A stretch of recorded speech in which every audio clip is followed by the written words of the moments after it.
We had the Canes going down Friday night, so lots to get to. But Ryan, first, thanks so much for being with us. Really looking forward to having you here with us all week.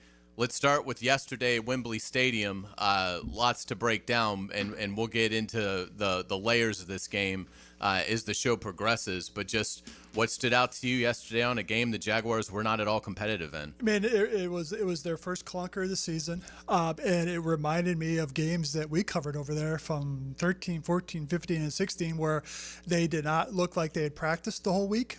They looked like their mind was on the flight home. It looked like their mind was on the bye week. And the Rams had been on the ground for roughly 12 minutes and went in there and manhandled them. The die was cast after 3 possessions of the game when it was punt, touchdown, punt. And the Jaguars are not a team built like most teams to play uphill. And it was disappointing from an observer standpoint that that's the product they put out there. 4-3, so obviously still a pretty good spot. But what do you think are the primary concerns for Liam Cohen as he ventures into what I believe is his first crisis as head coach? It is his first crisis, and I'll start one on defense, one on offense. On the defense, the pass rush is broken. They got some hits on Stafford, but the Rams went empty backfield in that first drive. They weren't concerned. They knew that they could block 5, they could block 6 if they had to. And then on offenses, and I wrote this down, one of the things we asked each other a lot when we covered the team for the Times Union about the Jaguars is, what can they hang their hat on? What can they do well on offense that you can start as the first brick of building a foundation? I don't know what that is right now. Brenton Strange would be that guy. He's on IR. But look at other guys on that depth chart, starting with the quarterback. I don't see a lot of answers. I don't either. And there's a lot of things to get to in terms of penalties, the receiver room, certainly the pass rush. Look, I mean, they're now dead last in the league in sacks, percentage-wise defensively.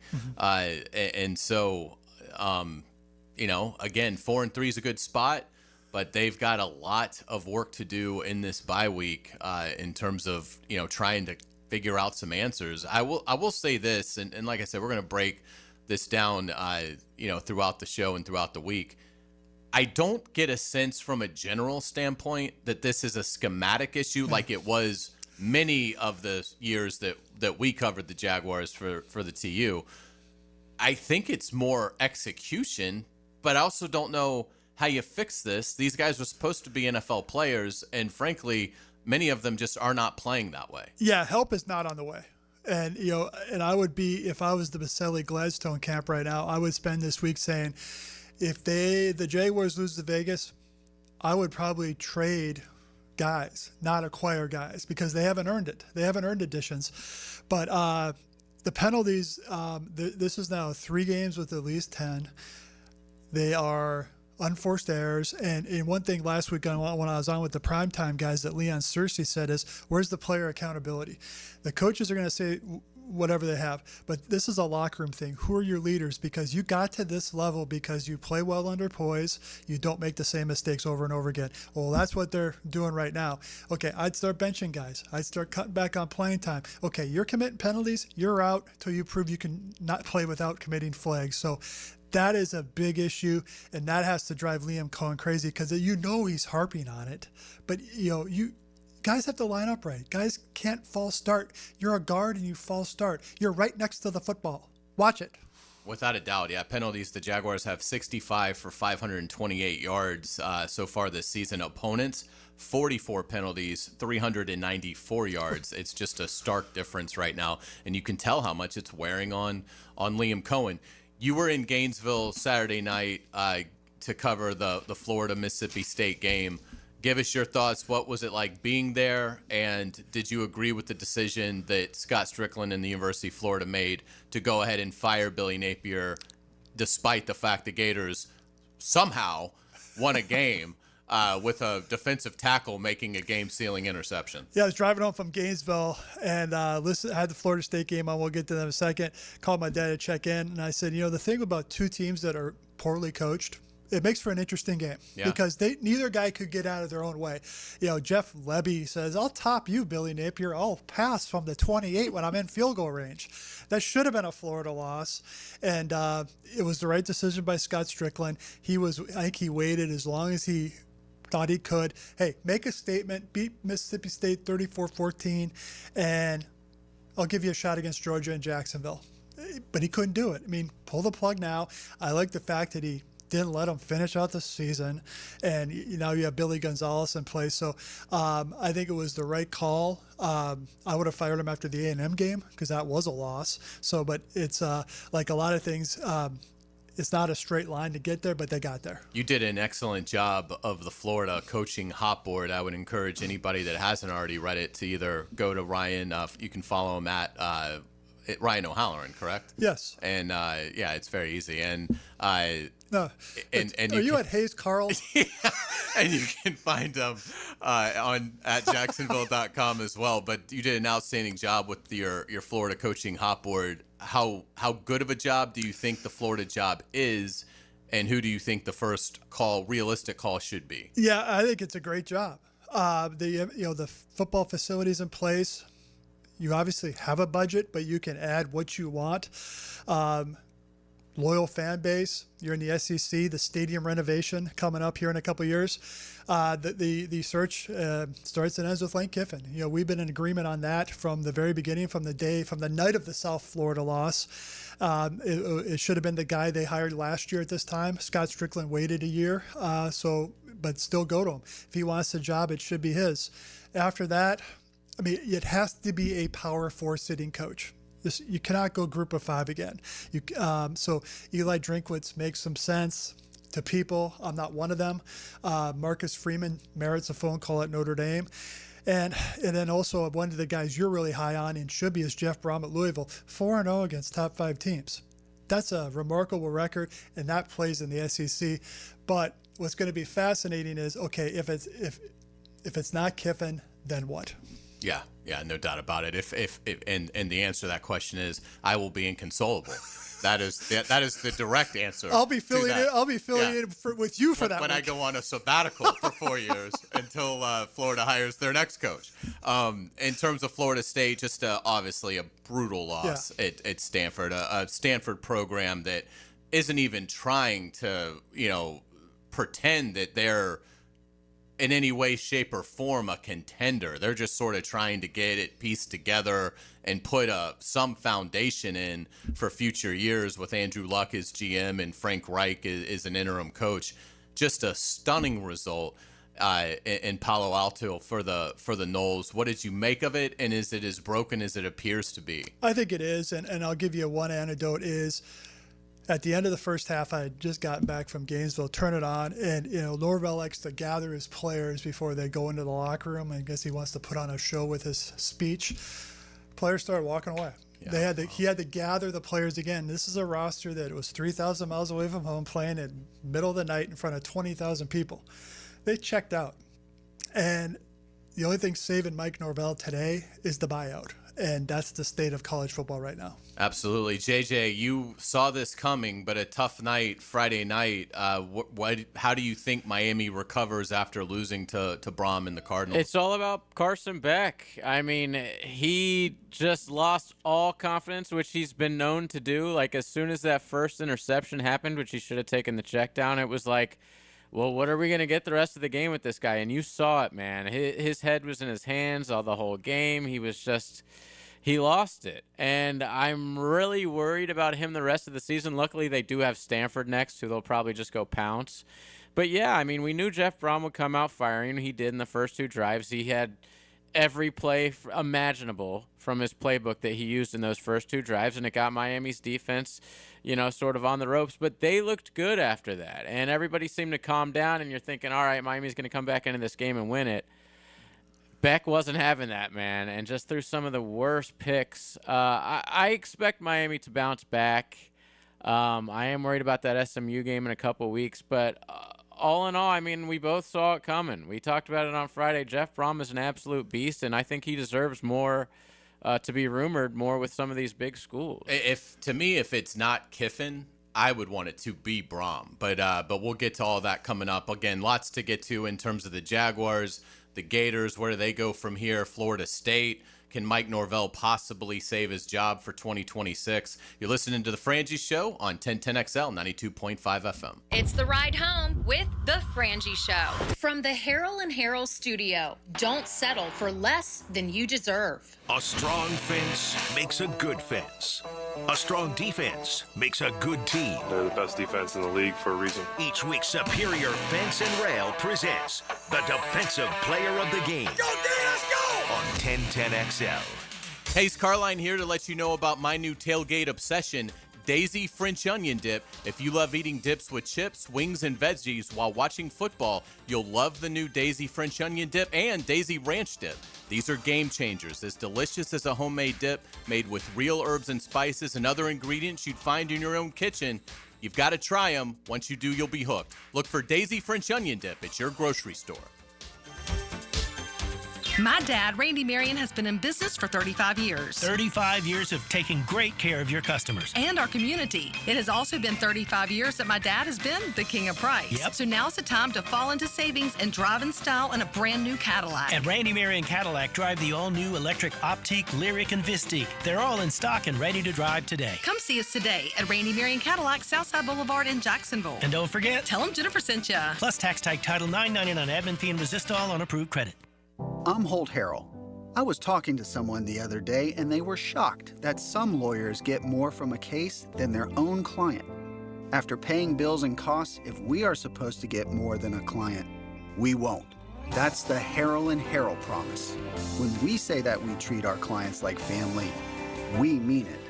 If you've been in an accident, call us today. 251-1111. Harrell and Harrell. Offices, Jacksonville.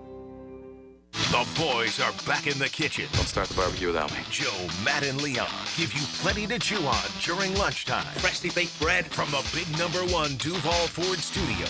Thank you for lunch, boys. Noon to 2 weekdays on 1010XL. Hi, I'm Sean Monahan from Monahan Jewelers in Atlantic Beach. Since 1977, we've been Jacksonville's local family jeweler with a beautiful selection of fine jewelry and certified diamonds. But we're also Jacksonville's leading buyer of gold, silver, and diamonds from the public. Gold has recently hit an all-time high at over $3,600 per ounce. Pay bills, buy something fun. Now is the time to sell your gold for cash and get top dollar, or trade it in for a new piece and get even more value at Monahan Jewelers in Atlantic Beach. Strap in, Duval. The Jaguars are gearing up to face the Los Angeles Chargers Sunday, November 16th for our annual Salute to Service game. Join us as we honor and celebrate the brave men and women of our military all game long. Secure your seats now and be a part of the action by visiting jaguars.com/tickets or call 904-633-2000. Let's stand together, Duval. Do you know what employees say is their #1 perk at work? Extra PTO? Nope. Gym memberships? Guess again. It's free lunch. And what's the best way to order food for work? Easy Cater, a food tool built for the modern workplace.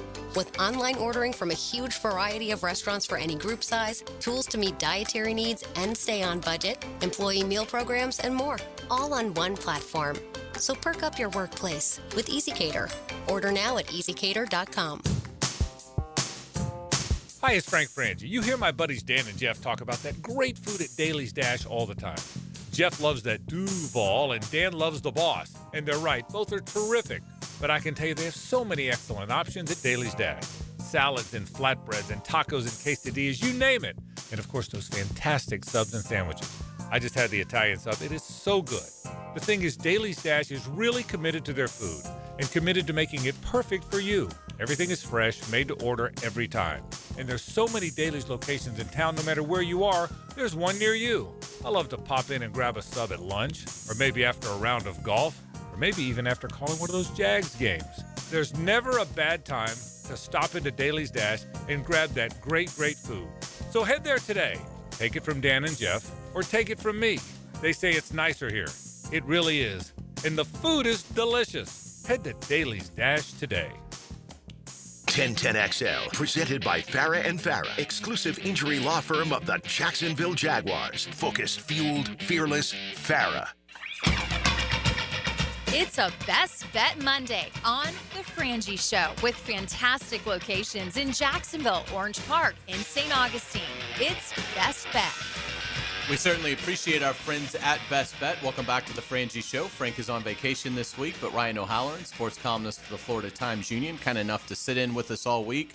JJ LaSelva is here, and I am Hayes Carline. All right, Ryan, lots to get to with the Jaguar loss yesterday.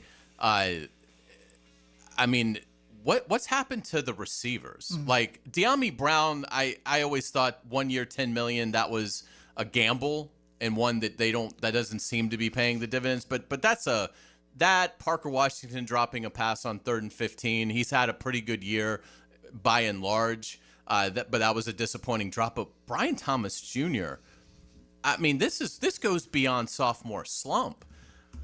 And this has been a problem really throughout the offseason. He didn't have a good training camp. I kept thinking he was going to eventually snap out of it, but he just isn't. And there's a lot of reasons why things aren't going well. But to me, offensively, a big part of it is a guy that you thought was going to be top 5 in receiving yards is really struggling to even give you decent play right now. Yeah, I mean, the first practice I watched when I got back down here, which would have been August 11th or 12th, had a lousy practice, couple drops, bad body language, raised his hands, what are you doing? That kind of facial, that kind of expression toward Trevor Lawrence. And it never really got any better. He kept saying, okay, he'll snap out of it when the games count. Well, he didn't, and there is no chemistry between him and Lawrence. Even I don't care what they say. They're supposed to say, "Oh, we're good." Right now, last year you chalk it up to being a good stats, bad team guy. There are a lot of empty calories there, and right now, if you look at this receiver depth chart, I would trust Travis Hunter, Parker Washington, and Tim Patrick before I would Brian Thomas. That means they got a problem. They thought this new staff probably came in here thinking passing game's going to be able to go through this guy, number 7. Well, he looks like he is broken, and it's a surprise when he catches it now. I got him for 6 drops. I'm probably being a little generous. But when Kurt Warner said, hey, you're a number 1 guy. When you go up and have 2 hands on the ball, you got to come down with it. So they got a problem. I'm sure they have talked about it a lot behind the scenes, but I don't know what to do if I was them. Yeah, yesterday, Brian Thomas Jr., 7 targets, 3 catches for 31 yards. Terrible. And, I mean, just, again, had plays that not necessarily maybe were drops, but plays that are certainly 50-50, probably more like 65-35 balls in his favor that he wasn't able to come up with. He just doesn't seem like there's – and this didn't stand out last year. I don't think he's lost weight, but he just doesn't seem like physically, whether it's attitude or whether it's – a lack of play strength. It just seems like something is missing when he goes up and has any kind of traffic around him at all. Yeah, and he got open on a go route down the near sideline on TV, and Warner, I thought, did a great job on this play. He slowed up to draw the contact instead of going to get the football. Was he afraid to drop it? I mean, that's probably a real stretch, but you have to attack the ball in this league because guys are just as fast as you. Guys are just as physical as you. They're going to catch up to you. They're going to break it up, or they're going to body you out of the way without getting called for a flag. His playing time was down yesterday compared to previous games, probably because of that late game injury, which really looked innocent. I'd shop him. I'd see what you can get for him. I mean, how can you not at least field calls? Now, I don't know what kind of interest. I mean, these GMs are going to obviously be very familiar with what he's putting on tape, and it's going to raise an eyebrow when the Jaguars call about a second-year player who was 3rd in the NFL in receiving yards last year. But that's how I think you try and spin it if you're James Gladstone, is you say what you brought up with Trevor, which I think is a great point. The chemistry just isn't there, and obviously one of these guys we can move off of, one guy we can't. But it really, we're far enough into this season now where you can't say it's a slump. Yeah. He'll come out of it. I mean, this is now almost half the year, and it just hasn't looked the way it should look. And he's far from the only issue. Yeah. But based on a dynamic rookie season, he's certainly the biggest disappointment. Yeah, and other guys who are not playing well, we didn't expect them to be great. Patrick McCarry at right guard, I've seen enough. Right. But he probably wouldn't have started had Wyatt Milam not got hurt in the preseason. Now I think it's time for him. Or do you put Milam at left tackle and maybe try Walker Little inside? Take your chances there. They got to address the Thomas situation, but they also have to address, their line has sprung some leaks, 14 sacks, but it's not all on them. Receivers are not getting open down the field. The quarterback is scrambling into some pressure. So this is an offensive staff led by the head coach, who's a very smart guy. They drew up stuff in their system that worked last year for Brian Thomas with Mac Jones. Why is it not working with Trevor Lawrence and Brian Thomas? That's something that we've asked them, and I'm sure they're scratching their heads about behind the scenes. Do you think any of it yesterday was the fact that Cohen and Gladstone have such strong ties to the Rams? Was it maybe something in that it just permeated down to the players about how important maybe this game had maybe a little more emphasis than maybe what it should have? I mean, is there anything there that to this, or because I mean, for a team to be 4-2 and just get waylaid when they're the ones that spent a week over in London, it just doesn't make sense. Yeah, when we spent a week in London, we would get to Wembley Stadium and say, "Son of a gun, it's almost time to get home." Yes, that's why I go back and forth on when to get there. To your Cohen Gladstone point, if this was college football, they would have, the kids would have been saying, "Let's win one for Liam Cohen. Let's win one for James Gladstone." I like to think these are professionals and adults. The reason they should have wanted to win that game is they could go in the bye at 5-2, likely needing only 5 more wins to make the playoffs. 10, I think, gets you in the AFC. Instead, it looked like they were playing with cement shoes. I mean, the Rams did whatever they wanted, marched down the field, didn't need a lot of big plays, just sort of 8 yards, 9 yards, 11 yards, whatever. And I do think where the advantage the Rams had is that Sean McVay had a conversation with Chris Jewell at the beginning of the week. This is what he's going to do in this situation. This is what this formation comes out of. So I do think there was an advantage for the Rams there. And that's the better point, is that have they kind of been hurt by a familiarity playing 2 NFC West teams these last 2 weeks? But again, that doesn't excuse the lack of physicality from the offensive line. I mean, they were second in the league in sacks allowed just 2 weeks ago. They're now 21st. After giving up 7 in consecutive games. I like your idea about, looking at Milam, looking at, Adoga, seemed like he was having a pretty good camp. Obviously, McCarry's got a big contract, but at this point, I mean, you got to look at all answers. Walker Little has not played well. Obviously, Liam Cohen's getting ready to conduct a Zoom press conference in a few minutes. We'll see if anything comes out of that. But do you think that is something that they should look at in terms of maybe, benching some starting offensive linemen? I would, and I assume Liam will let the staff go Thursday for a bye weekend, which is what he should do. But tomorrow and also Wednesday, they should go position by position and say, why are they struggling? Can they get out of it? If you don't think you can, what are the options to replace them? They do have some depth along that offensive line. I don't know if they're any good, but it's worth trying something else.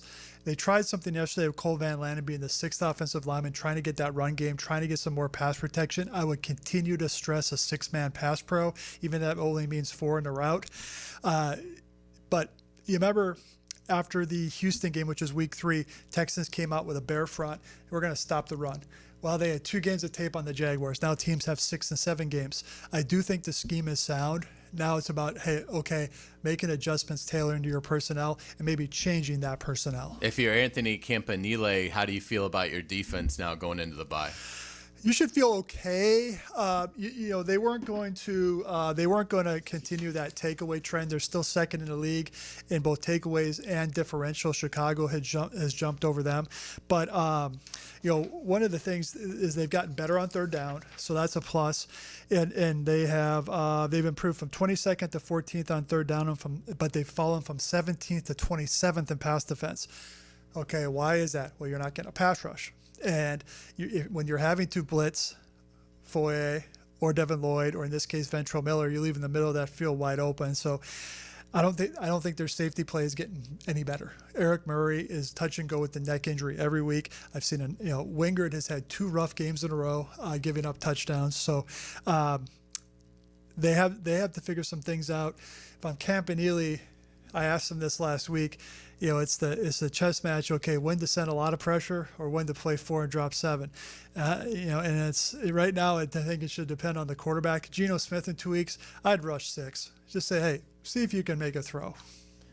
Boy, is that going to be a big game because, yes. and obviously we'll have all week to get to that. But the Raiders, my goodness, 30 offensive plays yesterday. 3 first downs. And a loss to the Chiefs. They didn't get a third down conversion. The Chiefs had 30 first downs, and the Raiders ran 30 plays. Now they'll get healthy. Pete Carroll today said he expects Brock Bowers to return, so they'll get some guys back. But boy, big game coming up for the Jaguars. And again, they're still in good position. We're going to talk about this later in the show. The macro of this is you're 4-3 going into the bye, and you're finishing up a run of 5 games that were incredibly challenging. It's disappointing because you started off 3-0 in those games, starting with Houston, San Francisco, Kansas City, and then losing to Seattle and the Rams. Still in a good position, but boy, Liam Cohen at that press conference yesterday, I mean, he looked dejected in terms of the stuff that I'm emphasizing to these guys. They just doubled down on the mistakes at Wembley. Yeah, after the Seattle game, he was more PO'd. He had some fire. I liked it. It was a different Liam Cohen yesterday, sort of the now what? Because they thought they had answers. Now they don't. Okay, how do you answer those questions? We get new people. You can't get new people now. That's the off season. So that is that Raider game is a gotta-have-it game. I don't care if Brock Bowers is back and playing quarterback. Yeah. That's a game you need to win because you're right. This was the gauntlet. You got 2-2 out of the last 4. You're 4-3. If the playoffs started today, you'd be the 7th seed playing at number 2 New England. Now you got Titans twice. They are awful.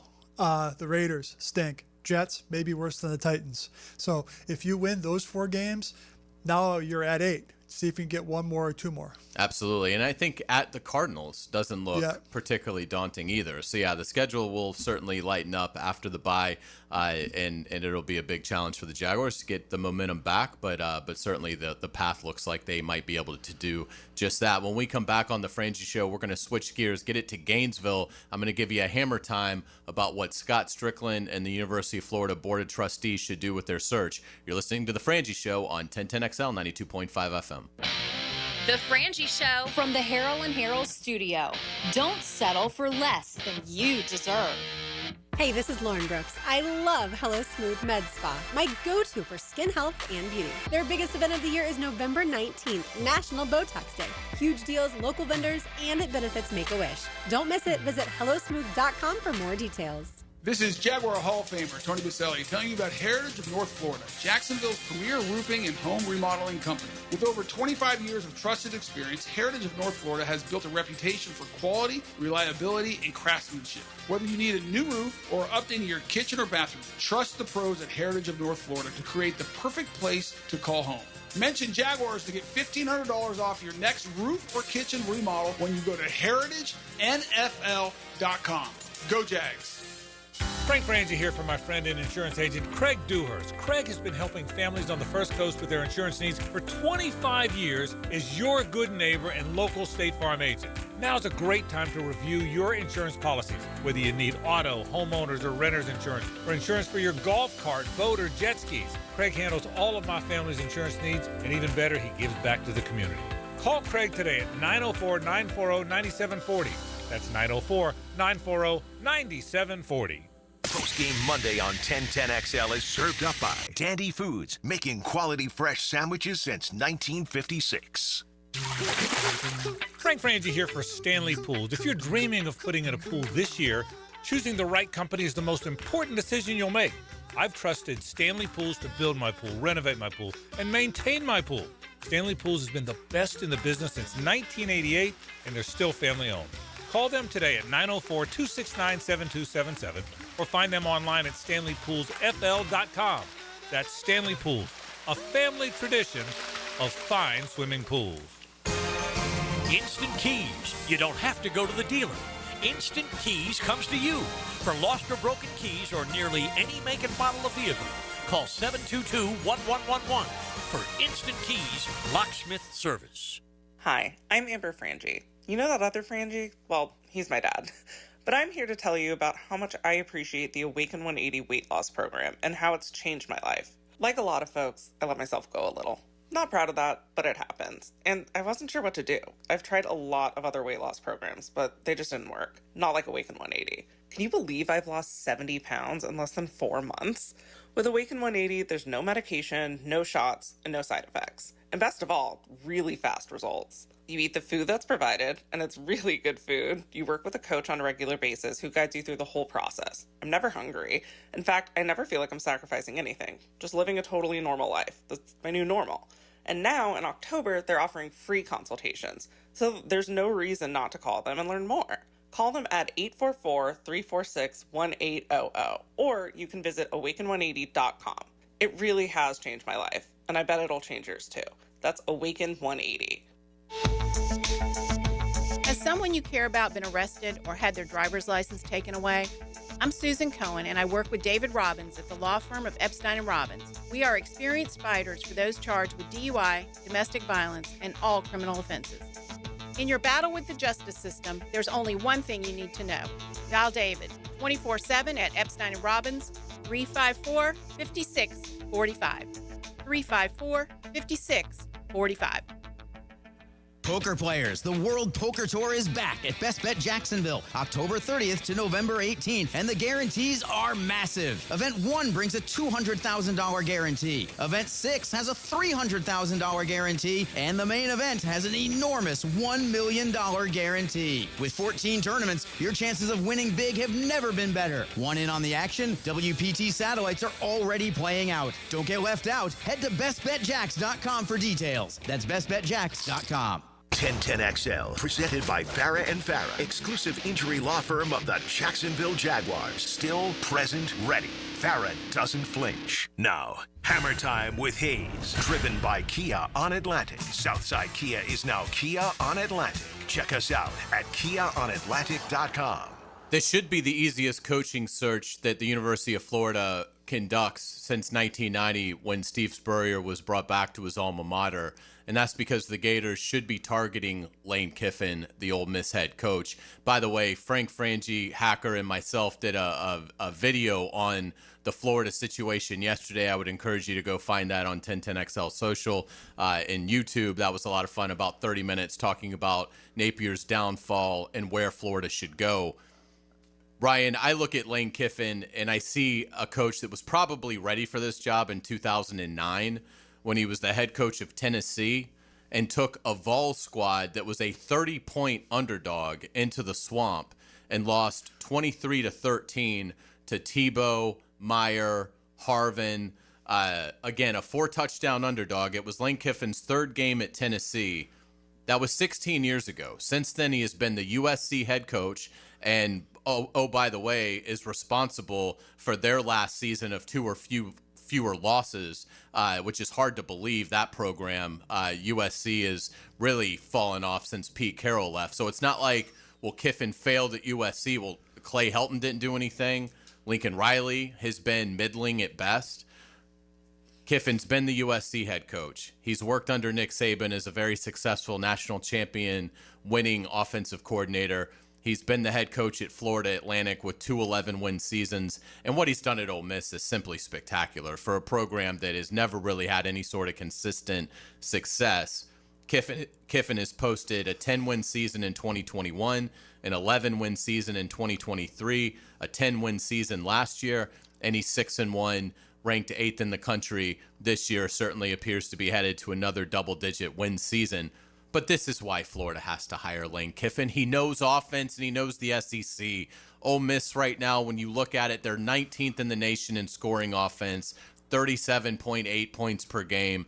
Florida is tied for 103rd in scoring offense. There's only 133 of these teams. 103rd in scoring offense at 22.3 points per game. Now, yes, Florida's played a harder schedule than Ole Miss, fine, but that's still, you're talking about a 15.5 point difference per game on average. Florida needs the offensive acumen of Lane Kiffin. They certainly need the confidence that he would bring and his ability to identify players. I think it's a deep pool of candidates, but shame on Florida if Lane Kiffin isn't the top target in this search. If he tells you no, he tells you no. I don't think that's going to happen. I think Lane Kiffin is going to accept the job, and I think he will be Florida's next head coach. To me, this is about as easy as you can draw it up in terms of who should be wearing the Florida logo next year running that sideline. Yeah, I agree. Gators Athletic Director Scott Strickland said today the search is going to be thorough and deliberate. This search is not calling for that. It's calling for not. One call. And I think the Florida search group, first of all, they're hiring a search firm. It's like, why? Yeah. But anyways. Let's throw money away. Yeah, exactly. Turnkey is like, I'll take your check. Yeah. Hey, you know what? We think you should hire Lane Kiffin. Exactly. Where's my 150 grand? Like when the Jaguars hired a search firm and they promoted Doug Marrone. But I digress. By the time Scott Strickland has his first conversation with Lane Kiffin, they should their parties should both be in agreement that he wants the job and they want him to have the job. Then they can get down to talking about infrastructure, staff, whatever. You mentioned that offensive statistic. Ultimately, that was Billy Napier's downfall. And Strickland was asked today several times, hey, did you push to hire an offensive coordinator, play caller? To Scott's credit, he said the AD hires the head coach hires the assistants. But I read between the words a little bit. He tried to nudge him in that direction to give up the play calling just to save himself from himself. And it helped Mike Norvell for one game this year going with Gus Malzahn. But Lane Kiffin makes sense for multiple reasons that you mentioned. Here's a couple other. He would bring a fire. Yes. He would bring an energy. He would rally the fan base. He has a charisma that is unmatched that this program needs. I don't blame USC on him at all. He inherited sanctions. That was a big part of that documentary a couple weeks ago, which if any Florida fan has not watched it, it's outstanding. They should watch it because you'll get a great vibe for what Lane Kiffin's all about. And if you're Lane Kiffin at you're 50 years old, where do you have a shot at winning a national championship? Ole Miss or Florida? To me, that's a no-brainer. Florida. It's a no-brainer. And again, why Ole Miss looks like it can be a consistent winner is because of Lane Kiffin. Like, if Lane Kiffin takes another job, whatever job that is, Ole Miss is going to fall off a cliff. Yeah. I mean, that's just probably what's going to happen. They may not. Maybe they'll make another fantastic hire.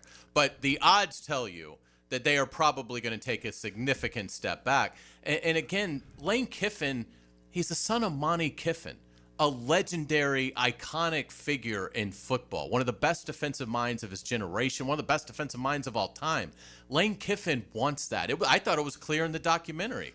I know he talks about being beyond that. And I think he is in some regards, but I still think there's a part of Lane Kiffin. He wants rings. Yeah. He wants banners. He wants a legacy. He wants the immortality that winning a national title brings you.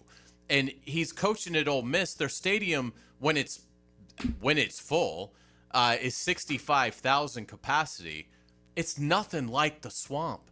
The Swamp is the ultimate home field advantage. It yes, is the path of resistance greater at Florida than Ole Miss? Probably, because you play Florida State every year, and so at some point they're going to come back. You're getting way more people's best shot at Florida than you're going to get at Ole Miss. Obviously, you got the cocktail party here in Jacksonville. You're going to see Georgia every year.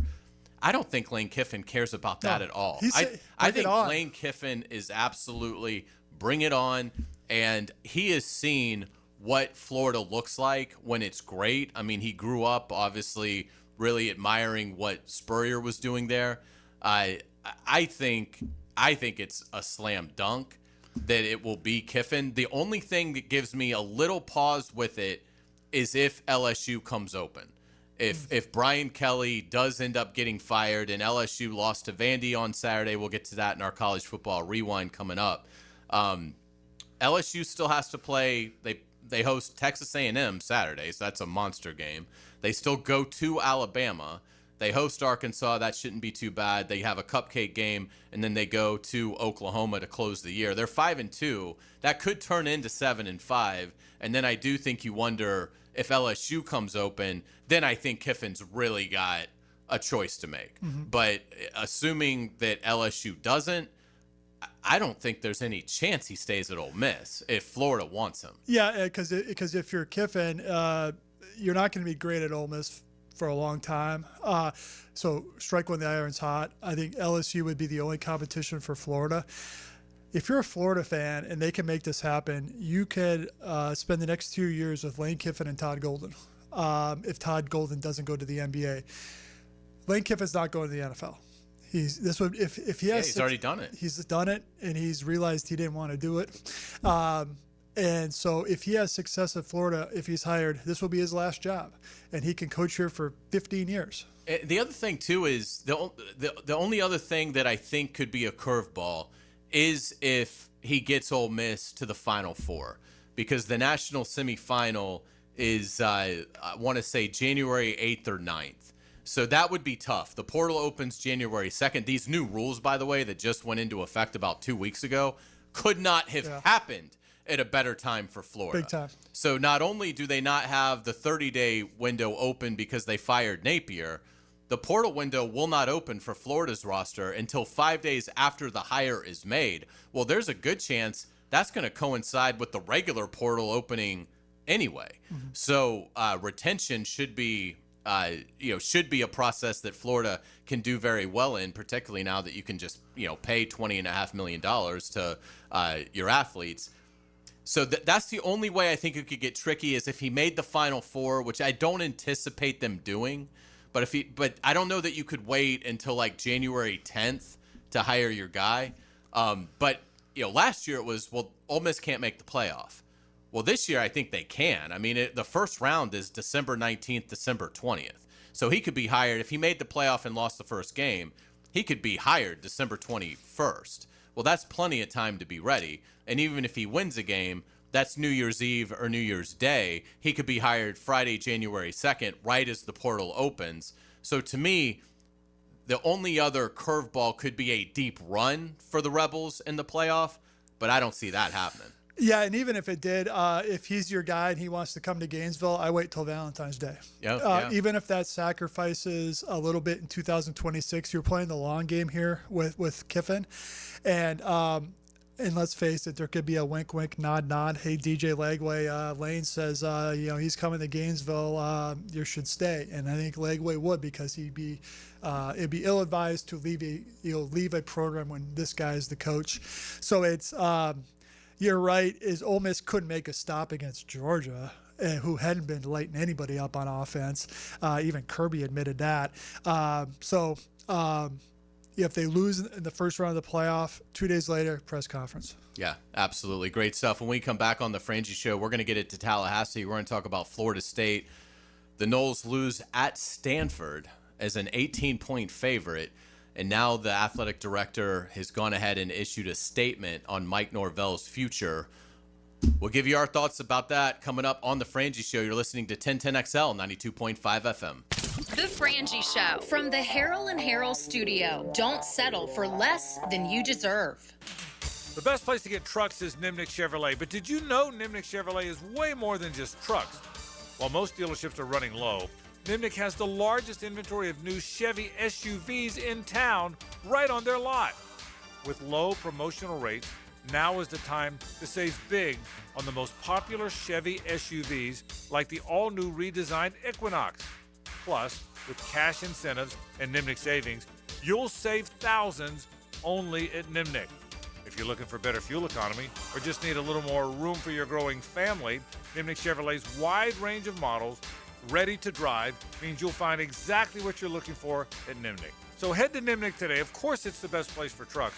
When you go to Nimnick, it's way more than trucks. It's great SUVs as well. So hit the Nimnick today. Where's the best place to get cars, trucks, and SUVs? Nobody but Nimnick. A symphony of sweat, grit, and glory. Dive into the action and live the moments. For play-by-play, it's 1010XL. With Lee and Kate's Glass, you're gonna see a big difference. Frank Frangie for Lee and Kate's Glass, still family-owned and in business for 100 years. When they say you're going to see a big difference, that's for everything. Custom showers and spas, tabletops, mirrors, even replacing foggy windows, all at a more affordable price. And with your satisfaction absolutely guaranteed, Lee and Kate's Glass is your best choice. Visit leeandkatesglass.com. With Lee and Kate's Glass, you're gonna see a big difference. Hey, Jacksonville, I'm sure by now you've seen our bright green GFL trucks and containers throughout the greater Jacksonville area. We are an industry leader in solid waste and would love the opportunity to earn your business. We are committed to customer service, reliability, and have unwavering focus on safety. Whether commercial or construction, let us haul your waste away. Call 904-760-5880 to get a quote today. GFL, green for life. Friends, we have a very special guest on the line. The Checkmate Coatings phone line is where the action happens. Where's the phone? Over there. Get expert interviews and listener opinions all day, every day, from the drill all the way to Hacker After Dark on 1010XL.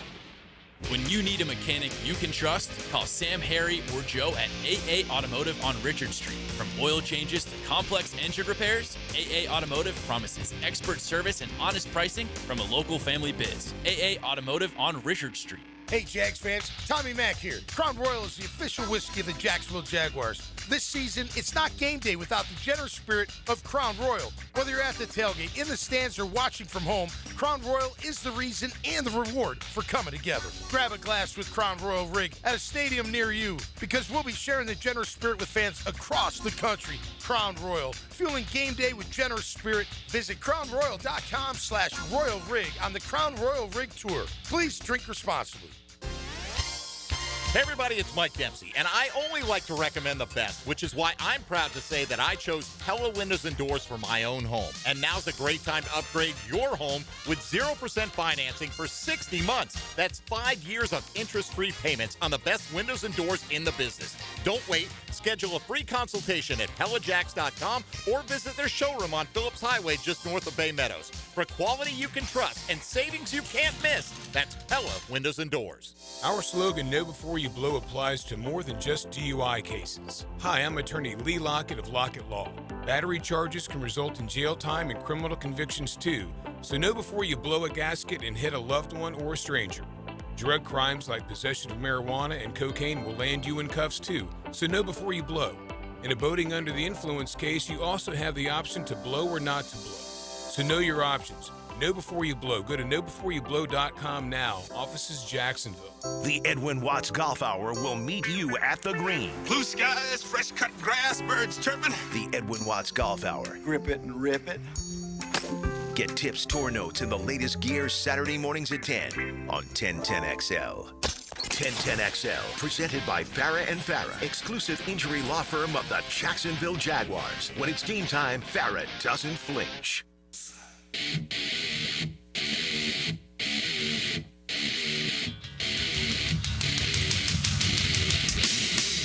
It's a Best Bet Monday on The Frangie Show with fantastic locations in Jacksonville, Orange Park, and St. Augustine. It's Best Bet.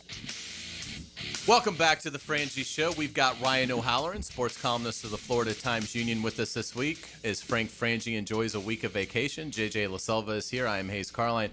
All right, Ryan, Florida State loses to Stanford. How did that happen?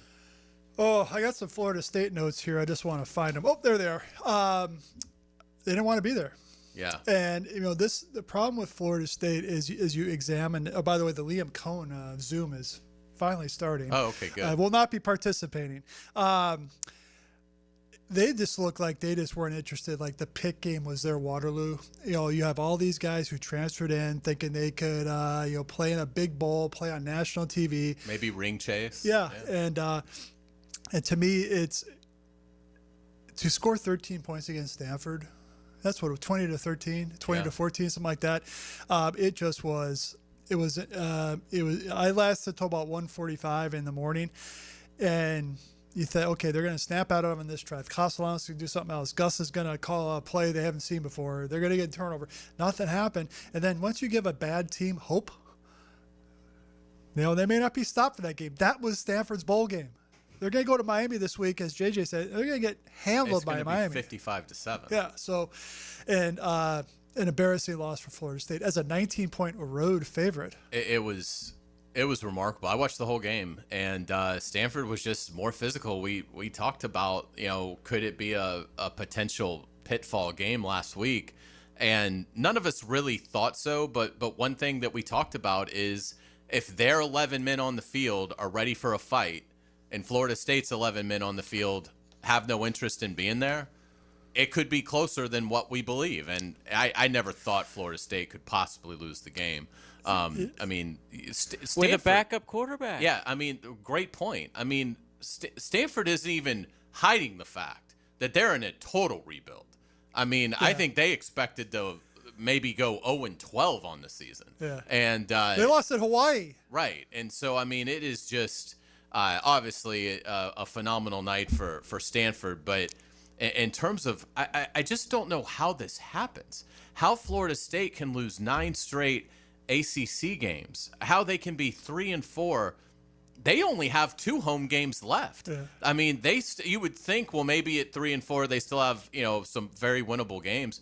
They still have games at Clemson, at NC State on a Friday, and at a Florida team that you have to think, with it being the finale in the swamp, they're probably going to play with some emotion for the final time. Florida's not making a bowl game, so that'll be their bowl game. Yeah. I mean, this thing has a chance to really get ugly.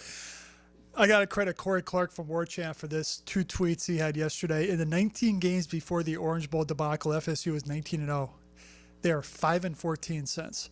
3 of those wins were against Charleston Southern, East Texas A&M, and Kent State. You can start laughing at any point. Before 2020, the last 4-game losing streak in Florida State history was 1975. Norville has 4 of them. That's incredible. I mean, and then fast forward to this morning, you get Mike Alford, the athletic director, releasing a statement that, to me, cynical me, was, boosters, I'm putting out a statement. I'm trying to find the money. I'm about halfway there. I got to tell the coach to keep believing in himself. That was a bad statement to put out. Yeah, without a doubt. I was shocked that I mean, I've never seen anything like this, because it's not the vote of confidence. Yeah. I mean, Norvell's not mentioned until like the final line of the statement. Oh, that's right. It's Mike, right? It's Mike, right? Yeah.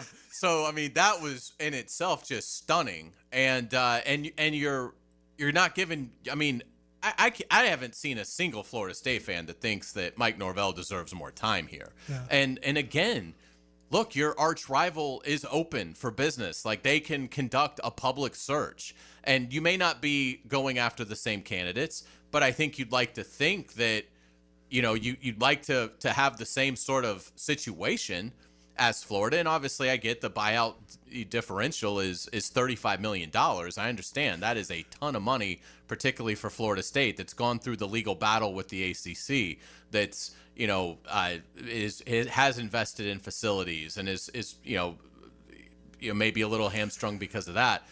Probably not as well set up for the revenue sharing that some more bluer blood schools and some older schools maybe would have the financial resources to handle a little bit better.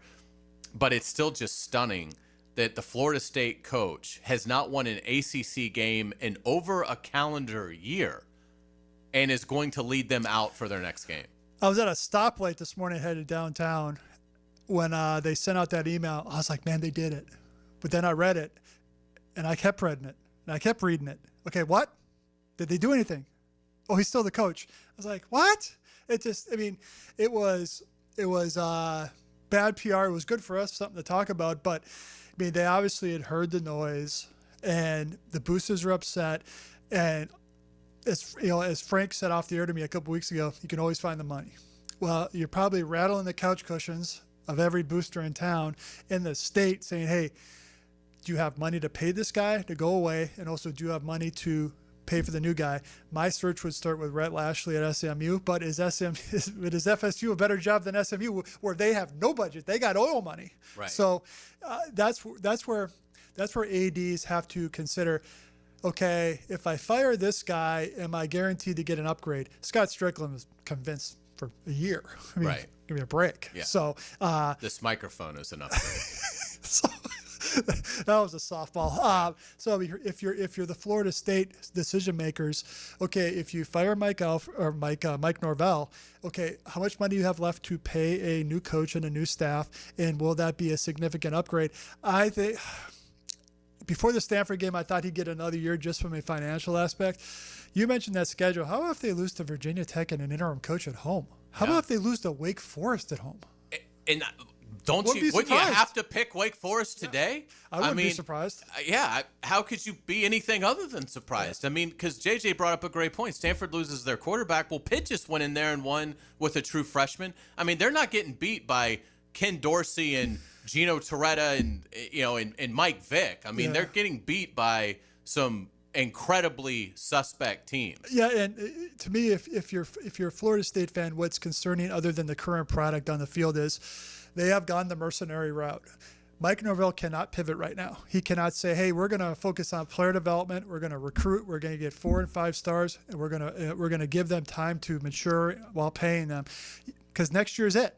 If he survives to next year. That's why I think you have to make the move now, either now or at the end of the season. Get somebody in there who has some runway, who can maybe go that route, because what they've done the last 2 years doesn't work. Doesn't work. And peeking ahead to that 2026 FSU schedule, at Alabama, at Miami, home against Notre Dame, home against Florida, home against Clemson, at Louisville. When we come back on the Frangie Show, we are going to get it back to the Jaguars. You're listening to 1010XL 92.5 FM. It's the ride home with the Frangie Show from the Harrell and Harrell studio. Don't settle for less than you deserve. We send our best agent in the field. I want you to find GoldenEye, find who took it, what they plan to do with it, and stop it. Hayes Carline takes you behind enemy lines. Man, he's like a super spy. Activated by Pella Windows and Doors on 1010XL.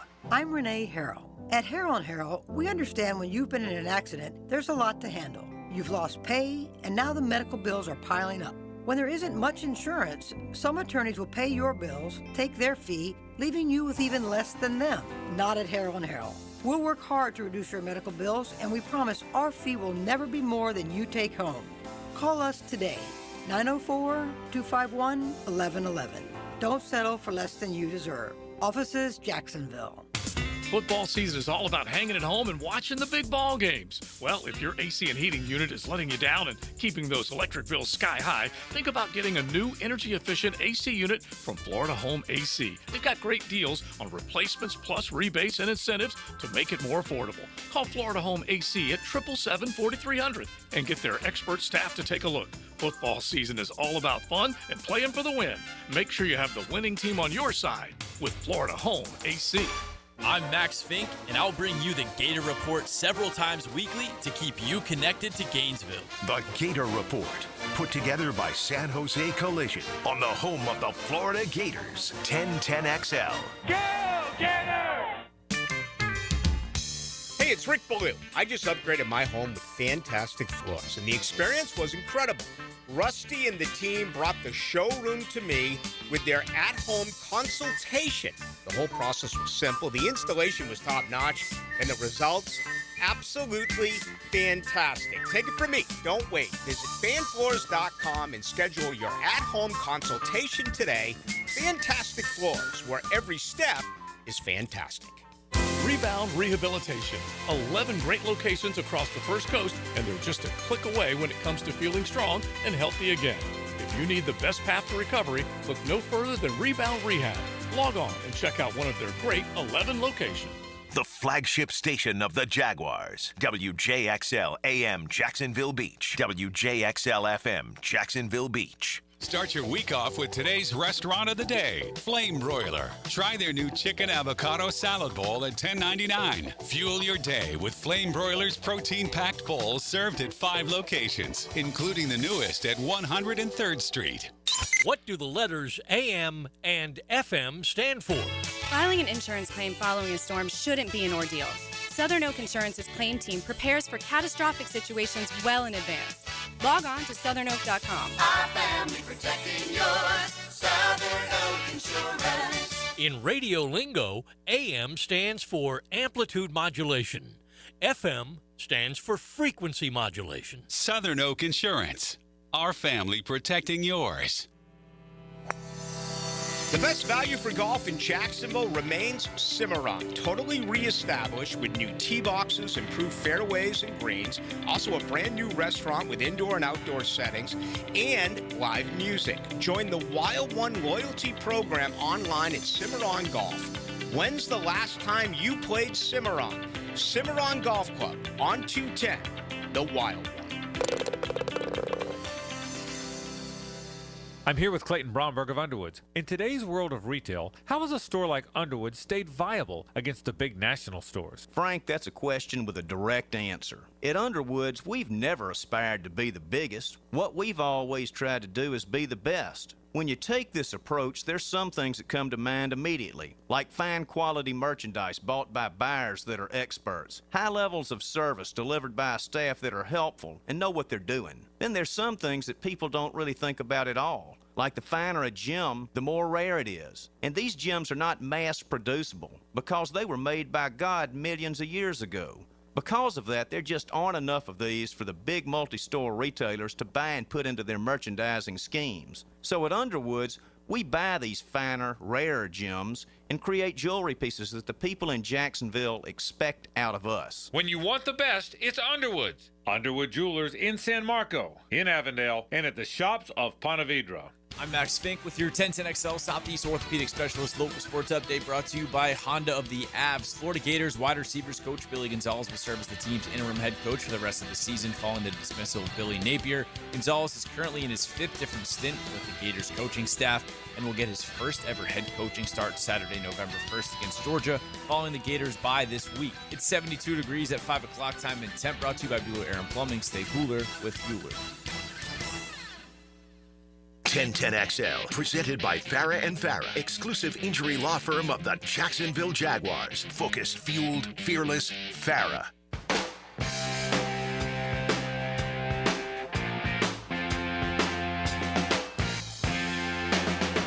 It's a Best Bet Monday on The Frangie Show with fantastic locations in Jacksonville, Orange Park, and St. Augustine. It's Best Bet. Welcome back to the Frangie Show. Hayes Carline here with JJ LaSelva. Ryan O'Halloran joining us, the sports columnist for the Florida Times-Union. Frank Frangie on vacation this week. We got to listen to a few minutes of Liam Cohen as he conducts his Zoom press conference right now. What was some of your takeaways from what we heard? Well, let's start with the kicker, who has got the yips, Cam Little. He said what he probably has to say. I have confidence in the kid and whatever. What I would do is you don't give up on him. But you do bring competition in. And the Bills did this last year. They had Tyler Bass on a long-term contract. He struggled. They signed a kicker to the practice squad. Make these guys uncomfortable. Have a competition between a practice squad kicker and Cam Little the week of the Las Vegas game. The winner gets a jersey in the game. Not going to cut Cam Little, but you cannot continue with this. Now he missed wide left. Everything else had been wide right, so he probably overcompensated. He's in a slump. And when you are struggling on offense like this team has the last couple weeks, you need to take point. You need to get every point possible. I thought it was interesting, too, because Cam Little obviously misses early in the Rams loss, and Liam just basically went for it the rest of the game, which I think showed a lot about where he is with Cam Little. Yeah, and I thought, and I wrote this in today's paper, on the play where he kicked it, I would have gone for it. Field goals were not going to win that game. Field goals were not going to get you back in that game. And after that, he goes at 4th and 7, whatever, you're in no man's land. And then in the second half, you're just trying to get a touchdown. And so, but he showed confidence in his kicker going for it on 4th and 2, 50-yarder, missed it. And so, that is an issue. And, it started at the first game of the season when he kicked it out of bounds twice, or short of the landing zone, once out of bounds. So something's going on there. So they need to get his head straight more than his, kicking leg. And Liam mentioned a fresh start. That may be something that you translate to the entire team in terms of maybe that's the message of, guys, we're 4-3. We've done some good things, but obviously it hasn't been good these last 2 games. Let's come out of this bye, and it's a fresh start. It's a 10-game season, and everything that we want to achieve is still right in front of us. Yeah, I mean they have been grinding since Labor Day when they had that mandated 3-day weekend or 4-day weekend. So, it's 7 weeks, but hey, I think they're in the building tomorrow.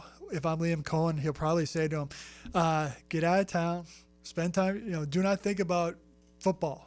Think about, hey, maybe this is how I got to get better moving forward. Come back next Monday, and now it's a sprint. It's still in your hands. The schedule is in your favor if you play well. That would be my message to the players if I'm Liam Cohen. We talked about some of the issues facing this team earlier in the show, but in looking at it, let's start with the pass rush. Josh Hines-Allen has a half a sack, and we're 7 games in. The effort is obviously, you don't have to question that. You're going to get that from Josh. Is there anything schematically that you think is happening? He's getting pressures, but I mean, it's stunning that a player his caliber is on pace for a sack and a half season. Yeah, I wasn't familiar with Josh's game before I got here, other than he had a lot of sacks. Okay, well, I expected more sacks.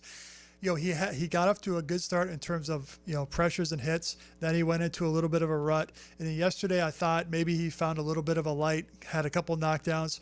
What they did change yesterday, they did not drop him in the coverage. They had been messing with that in zone, even on 3rd down. I think they probably realized we got to get this guy going or else this pass rush is going nowhere. So maybe he can pick up that after the bye. Trayvon Walker only played 18 snaps yesterday. That surprised me. I was going to ask you about that next. Yeah, so he that was like 26% of the game. Yeah, so okay, did he have a little bit of a setback? Was the wrist not feeling right? There was no injury report, and we don't know if Cohen was asked about it during this press briefing. So you almost wonder if they should they have just made him inactive for these and just let it heal if he was only going to be able to give you a handful because he didn't play much he played more, if memory serves, against Seattle than he did against the Rams, and it was a blowout. But I was shocked when I saw he was only on the field for 18 snaps. Yeah, and of 70. To me, they played him against Seattle because they probably felt, okay, that's the one you got to get. Then you didn't get it. Okay, got to get the next one.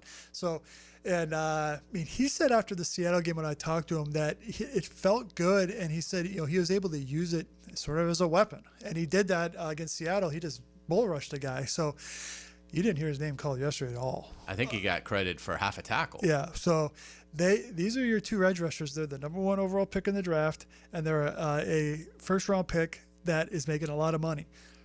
They have to pick it up because you are not. And the other thing is you are getting nothing from your interior players. So you cannot live and die blitzing to get pressure because that leaves everything else susceptible. So that's something they got to think of. And if they do make a move somewhere, do you go get an edge rusher as a rental if they happen to win Las Vegas? And just as a quick sidebar, I would not make a trade to improve this roster until after that Las Vegas game. If you lose, then then I wouldn't. Yeah, it makes a lot of sense. You kind of need to see. There's a huge. It's a crossroads game. Yeah. I mean, if you win the game, you're in fantastic shape. If you lose the game, your season is starting to evaporate. So why would you allocate resources to saving that? Again, and it's not like they're going to be able to make 3 or 4 moves anyway. I mean, at max, you're talking 2, and even if it's 2, then it's not going to be a superstar. Wouldn't you think it's probably either one kind of high quality player with the cap space they have, or maybe 2 more B-level guys? I would probably. I was thinking they go the rental route, which means be depth guys who have some experience because they have all those day 3 picks. If I'm them, that 2nd round pick is off limits unless it's a guy with term left. Our group text yesterday, which is illegal in most states. No, I'm just kidding. It was floated out there. Dallas has 4 first-round picks the next 2 years. Do you float Josh Hines-Allen out there? That's a lot. Wow, you think they could even be a seller? Yeah. If they lose to the Raiders. If they lose to the Raiders. Yeah. I would consider that if I'm Gladstone, Baselli, and Cohen, trying to reset your cap a little bit and going after guys that are your decision to go get. So I think the pressure's on Josh Hines-Allen to start producing. Yeah, good stuff. When we come back, we're going to stay on the Jaguars. I'm going to get Ryan's thoughts about Trevor Lawrence and sort of the state of his game right now. You're listening to The Frangie Show on 1010XL 92.5 FM. The Frangie Show from the Harold and Harold studio. Don't settle for less than you deserve. Sometimes it's an offensive show. You gotta be kidding me. Sometimes it's a show of offensive discipline. There are no words. Listen for the Universal Roof and Contracting Offensive Player of the Game on 1010XL. You don't need to bet everything on a Hail Mary. Just find a ride in your budget. Because Southside Kia is now Kia on Atlantic. New name, new location, same great deals. And we have the perfect place during the Kia Fall Savings event, like a new Kia payment free for a full 90 days. Or take advantage of financing rates as low as 0%. It's always a touchdown when you shop the best deals in town. Kia on Atlantic, your coastal Kia connection. For complete details, call 904-250-0587. Chelsea here, ready to upgrade your windows or patio doors? During our fall savings month, get 20% off your replacement windows and patio doors. Plus, enjoy 0 down, 0 payments, or 0 interest for 12 months. Our Acclaim Impact windows are built for Florida homes, designed to help you save on energy bills by maintaining indoor temperatures year-round. Offer ends October 31st. Restrictions apply. Visit bestwindowsflorida.com to schedule your free in-home consultation. License number CGC 1527613. Renewal by Anderson, where comfort meets savings. Hi, I'm Amber Frangie. You know that other Frangie? Well, he's my dad. But I'm here to tell you about how much I appreciate the Awaken 180 weight loss program and how it's changed my life. Like a lot of folks, I let myself go a little. Not proud of that, but it happens. And I wasn't sure what to do. I've tried a lot of other weight loss programs, but they just didn't work. Not like Awaken 180. Can you believe I've lost 70 pounds in less than 4 months? With Awaken 180, there's no medication, no shots, and no side effects. And best of all, really fast results. You eat the food that's provided, and it's really good food. You work with a coach on a regular basis who guides you through the whole process. I'm never hungry. In fact, I never feel like I'm sacrificing anything. Just living a totally normal life. That's my new normal. And now, in October, they're offering free consultations. So there's no reason not to call them and learn more. Call them at 844-346-1800, or you can visit awaken180.com. It really has changed my life, and I bet it'll change yours too. That's Awaken 180. Graceful like a heel. You have 2 women? Strong-minded like a helmet. Good. Tom McManus straps on the helmet and joins Lauren Brooks and Taylor Dahl. Helmets and heels. Afternoons 2 to 4. Served by Green Law Group on 1010XL. Hey friends, Frank Frangie here. You know me. I don't mess around when it comes to taking care of business. Well, if your plumbing or AC company is giving you excuses, it's time to make a trade. Call the pros at Duck Duck Rooter. They're the trusted partner for some of the biggest commercial names in Northeast Florida. Their office team keeps billing smooth, and their field techs show up ready to fix the problem, fast and right. Bring in the starters with Duck Duck Rooter, a proud partner of the Jacksonville Jaguars. Call 904-862-6769. 904-862-6769. Tell them Frank sent you. When you step into a courtroom, you're stepping into a fight. Someone wins, someone loses. I'm attorney Brett Hastings, and at Hastings Injury Law, we've got the experience you want in your corner if you or a loved one suffer a personal injury or a wrongful death. We're here to fight for you. So if you get hit, hit back with Hastings Injury Law, offices Jacksonville. Find us on the web at 904hitback.com or call our 24-hour helpline, 904-HITBACK. Frank Frangie here for South State Bank. South State has helped our businesses and charity grow and thrive. Whether you're expanding your operations, managing cash flow, or planning for the future, South State Bank offers forward-thinking, tailored solutions to meet your unique business needs. With expert guidance and best in-class service, South State is here to help you move your business forward. Visit southstatebank.com or stop by your local branch today. Let South State become your partner in taking your business to the next level. That's South State Bank, member FDIC. Rick Ballou here with a congratulations for John's Auto. They've been in business in Jacksonville for 40 years. That's right, going all the way back to 1985. Right now, they'd like to thank each and every one of you who's ever gotten their vehicle serviced at John's Auto. So, car, truck, or diesel, all makes, all models, whether it's a routine maintenance or a complete engine overhaul, go to John's Auto on Arlington Road, johnautomotivejacks.com. 1010XL, presented by Farah & Farah, exclusive injury law firm of the Jacksonville Jaguars. Still, present, ready. Farah doesn't flinch. It's a Best Bet Monday on The Frangie Show with fantastic locations in Jacksonville, Orange Park, and St. Augustine. It's Best Bet. We certainly appreciate our friends at the Best Bet. Fantastic facilities. Always have a blast when I go in there. Welcome back to the Frangie Show. Frank on vacation this week, but we have Ryan O'Halloran, the sports columnist of the Florida Times-Union, joining myself and JJ. We are going to talk some Jaguars, get into Trevor Lawrence. But before we do that, JJ, we've got a giveaway. We've got tickets to the farm at Okefenokee. They're doing another one of their outstanding dinners on Saturday, November the 8th. This place is phenomenal. I can tell you from touring it. It is incredible. They're building these cabins out there. They're immaculate. The amenities are awesome.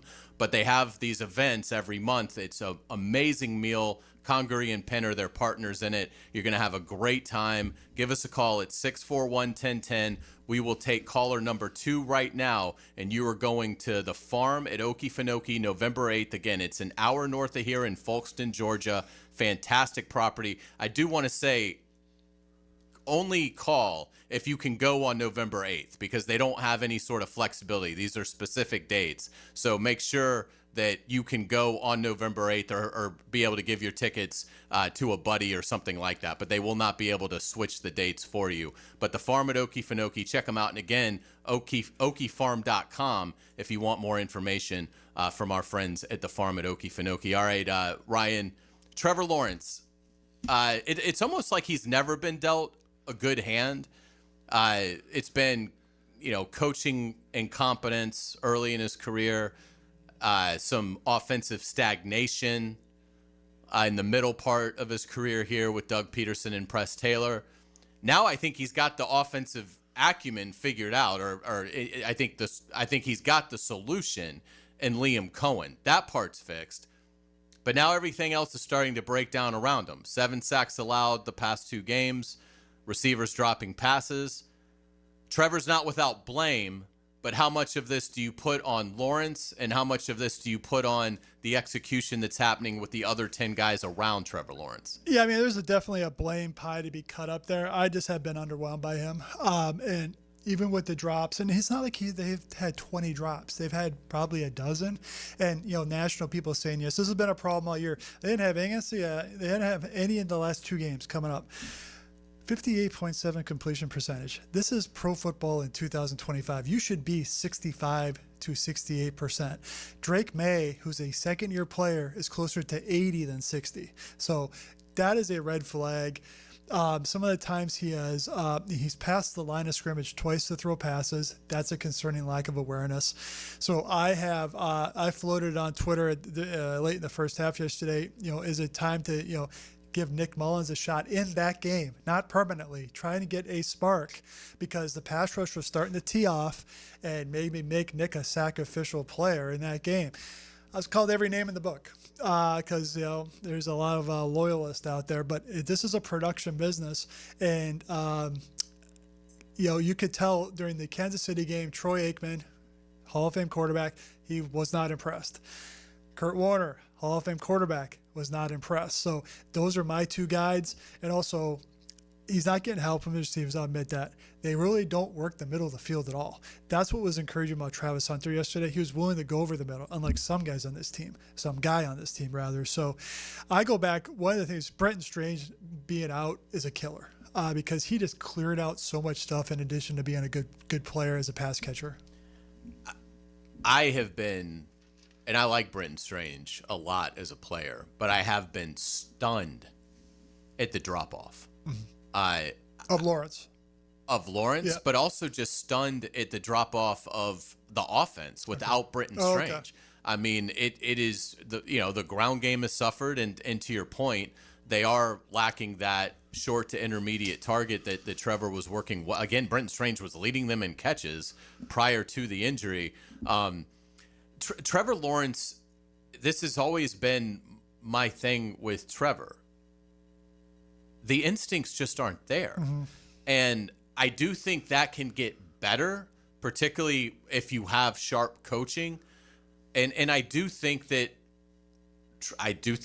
have always been issues around Trevor, whether it's been Urban Meyer, total incompetence, whether it's been Doug Peterson kind of, I think, resting on his laurels here. So I think it's and it's not like Trevor's really ever had a great supporting cast, but when he's had Marvin Jones, Christian Kirk, Evan Ingram, I mean, those guys, particularly at that time, were solid pros. You thought he was getting this great player in Brian Thomas Jr., but it is alarming that Brian Thomas Jr.'s biggest games have come with Mac Jones throwing him the ball. And that's getting harder to ignore.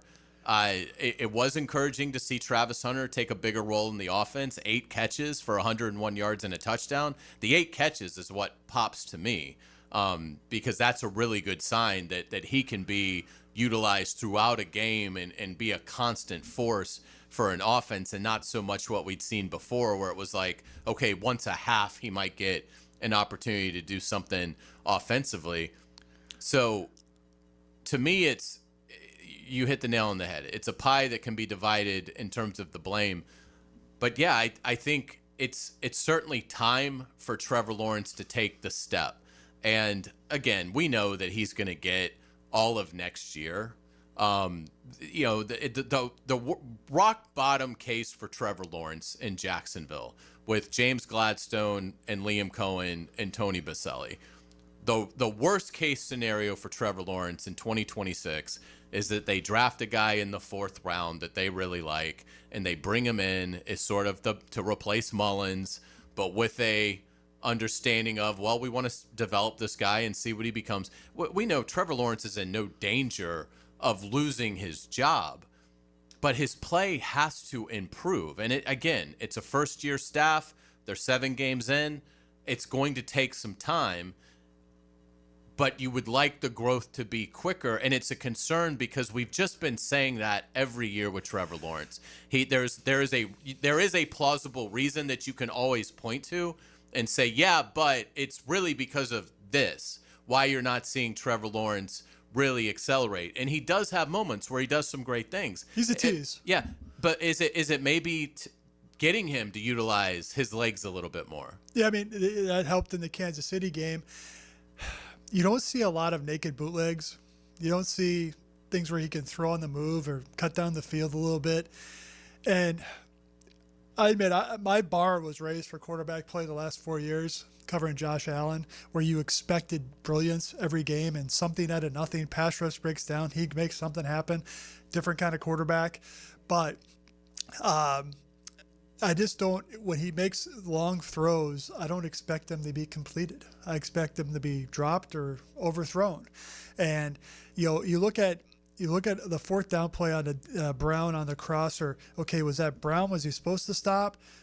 Okay, or did Lawrence throw too quick with too much heat? No chance. So there's all these little intricacies that go on. And really, you compare Lawrence's, okay, what's Liam Cohen's background? Well, Baker Mayfield was not too much older than Lawrence last year in Tampa Bay, 41 touchdowns. 40 touchdowns. They had a running game. So that's my comparable, is when did it click in for the Tampa Bay offense? And as Liam Cohen said, it took about a month for the running game to get going. Well, now the opposite has happened in Jacksonville. They started great in the run game. Now they can't run it.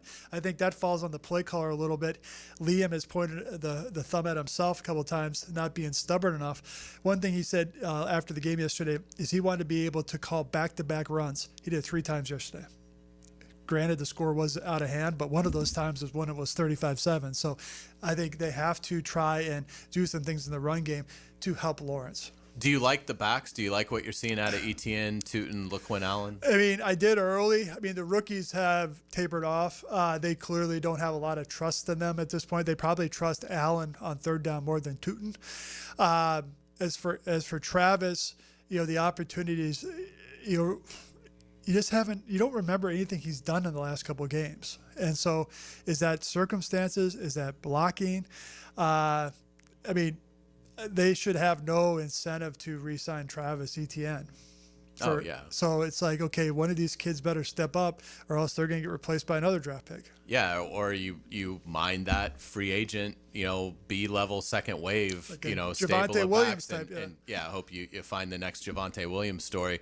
In terms of Trevor, it almost seems to me also that he could really benefit from having an older receiver to kind of work through some stuff with. Brian Thomas Jr. is in his second year. Parker Washington is, in his third year and has never really played a ton. Dyami Brown's in his fifth year, but has never caught more than 35 passes in a season.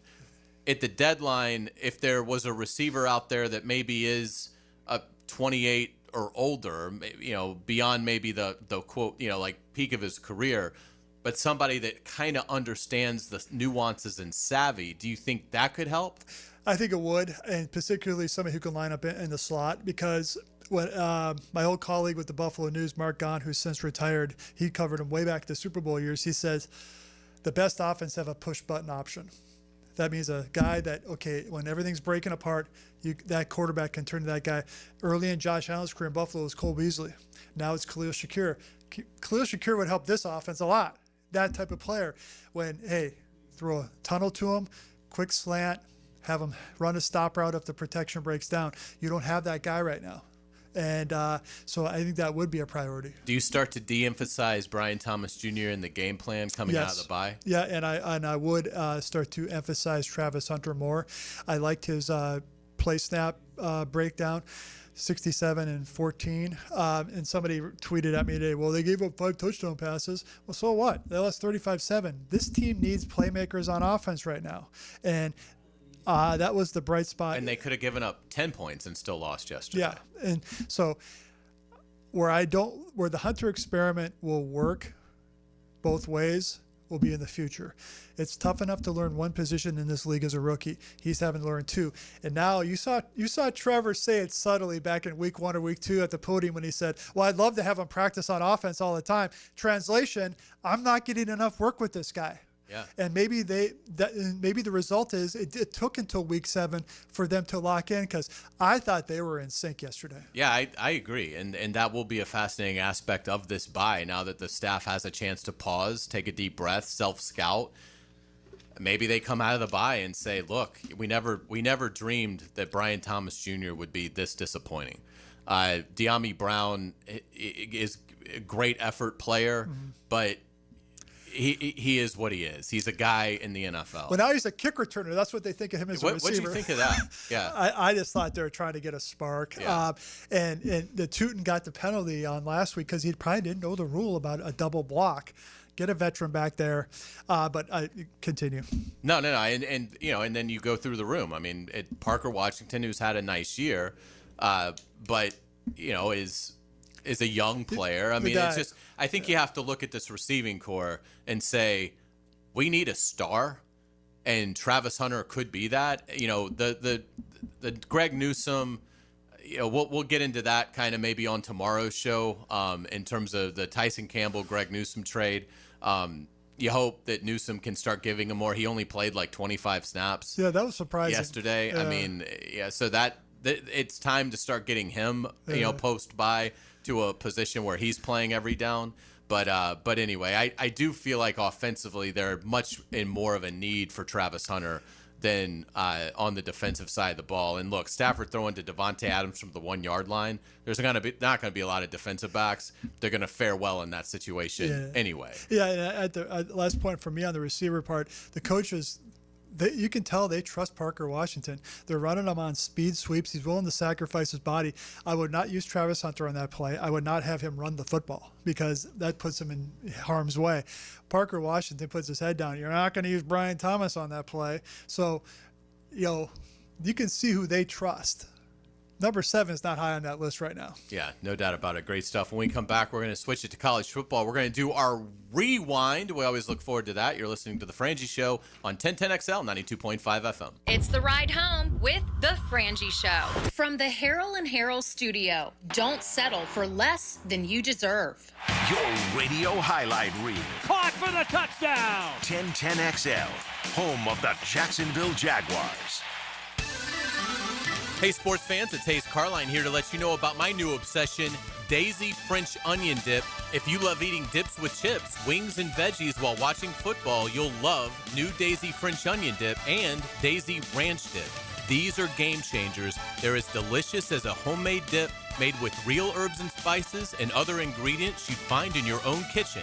You've got to try them. Once you do, you'll be hooked. Look for Daisy French Onion Dip at a grocery store near you. When you're faced with damage in your home from water, fire, or mold, you need a team with the expertise to fix it right. Rest-A-Pros! A locally owned, nationally backed franchise that's here to help you when you need them. A team that does it right the first time. Rest-A-Pros! Remember, you don't have to use the insurance company's preferred contractors. Get it done right by a licensed professional you can trust. Call 904-201-9151 or go to RestaProsAnyFlorida.com. That's RestaProsAnyFlorida.com.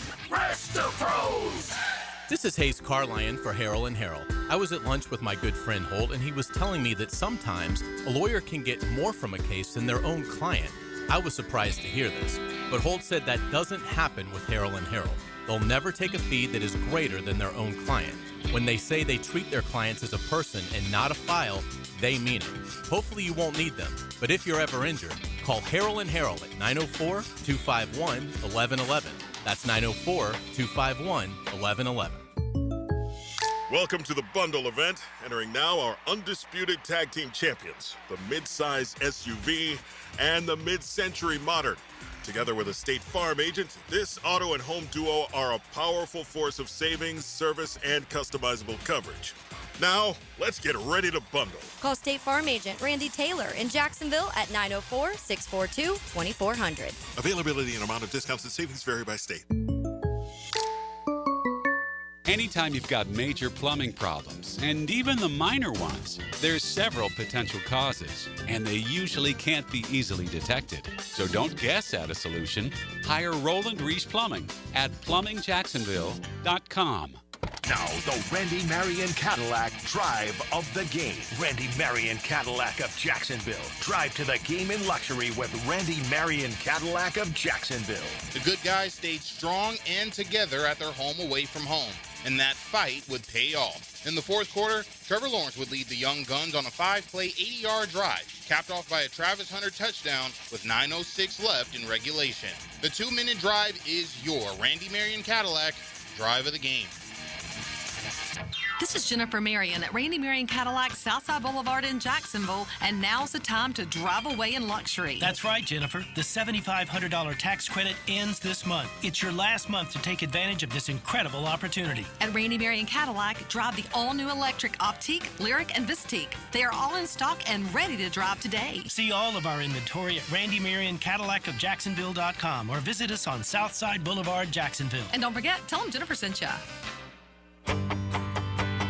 Hello, First Coast. I'm sure by now you have seen our bright green GFL trucks and containers throughout the greater Jacksonville area. We're an industry leader in solid waste and would love the opportunity to earn your business. We're committed to customer service, reliability, and have an unwavering focus on safety. Whether commercial or construction, let us haul your waste away. Call 904-760-5880 to get a quote today from GFL, Green for Life. Mark Watson here to tell you a little bit about HardballCreative.com. It's your online promo haven with thousands of ideas on how to promote your company. We're open 24/7, 365. Hardball Creative. Hardball does it all.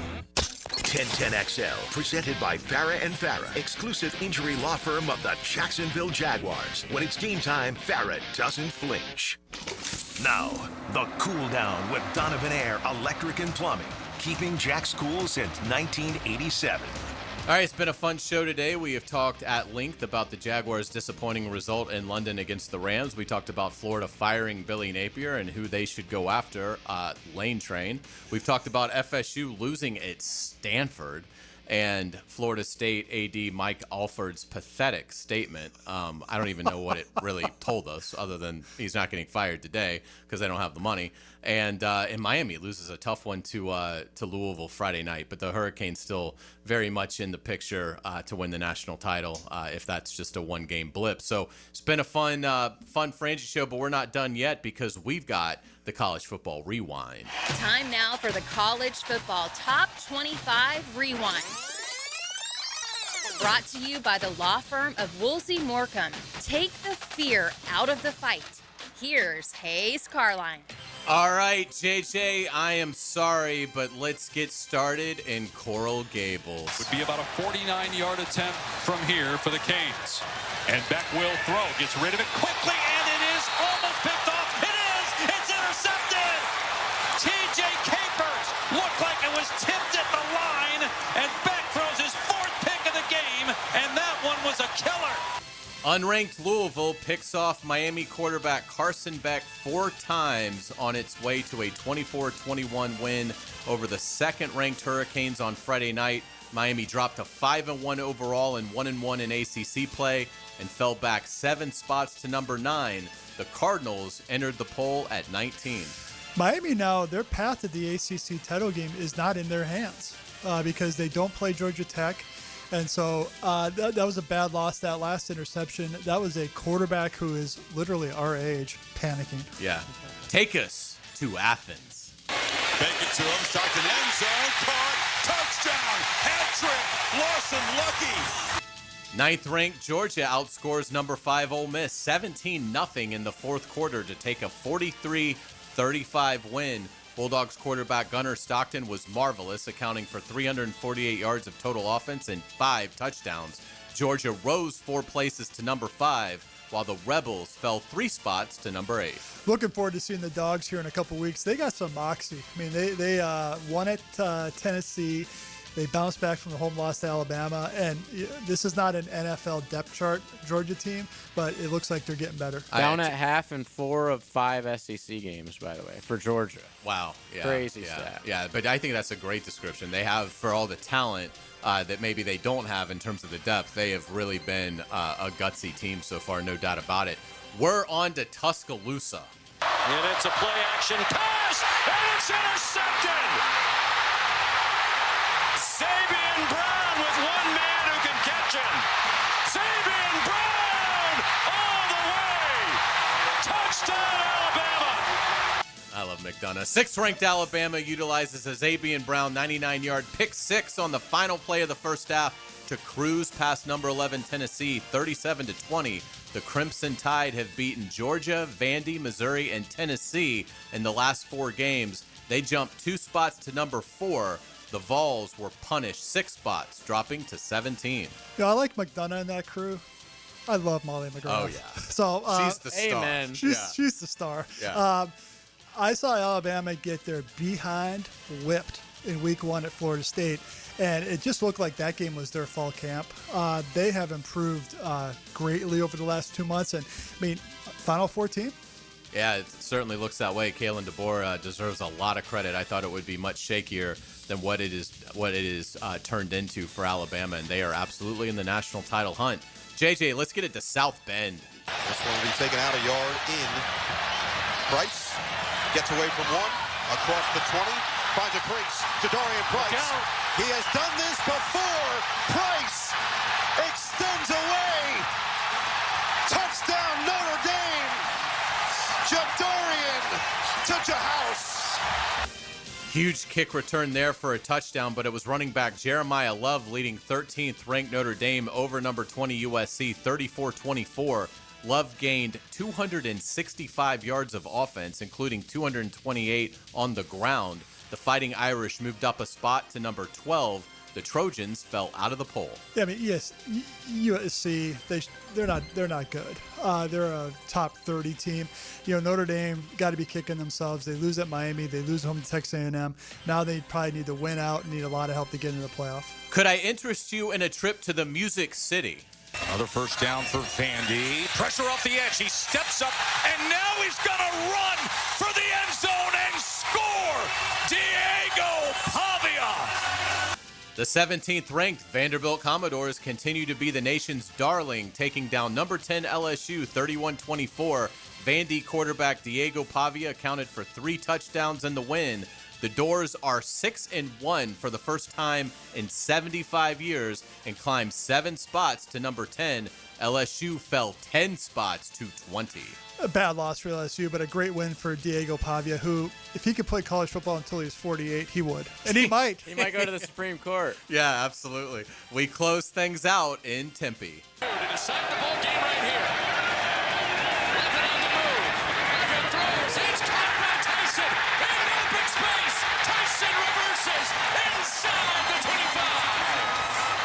Unranked Arizona State hands Texas Tech its first loss of the season, beating the 7th-ranked Red Raiders 26-22. Sam Levitt guided a game-winning drive in the final minute. Texas Tech fell 7 spots to 14, while the Sun Devils entered the poll at 24. Kenny Dillingham's a great young coach. I had him on my UF hot board as a consideration if Kiffin says no. He won't be a FSU candidate because he was there with Norvell. But if I'm LSU and I make a move on Brian Kelly, I would consider Kenny Dillingham. Yeah, like that thought. When we come back on the Frangie Show, we are going to wrap things up, get ready to hand it off to Into the Night with Rick Ballou. But we're going to touch on Shohei Ohtani, a Game 7 tonight in Toronto. O'Halloran will tell us what is coming up in the Times Union. And we got a Monday Night Football doubleheader, lots to get to. As we wrap up the Frangie Show, you're listening to 1010XL 92.5 FM. The Frangie Show from the Harold and Harold studio. Don't settle for less than you deserve. This is Brent Musburger's Visa in Action update on 1010XL. Brought to you by Duck Duck Rooter Plumbing, Septic, and Air Conditioning. When you're stuck, call the Duck. Proud partner of the Jacksonville Jaguars.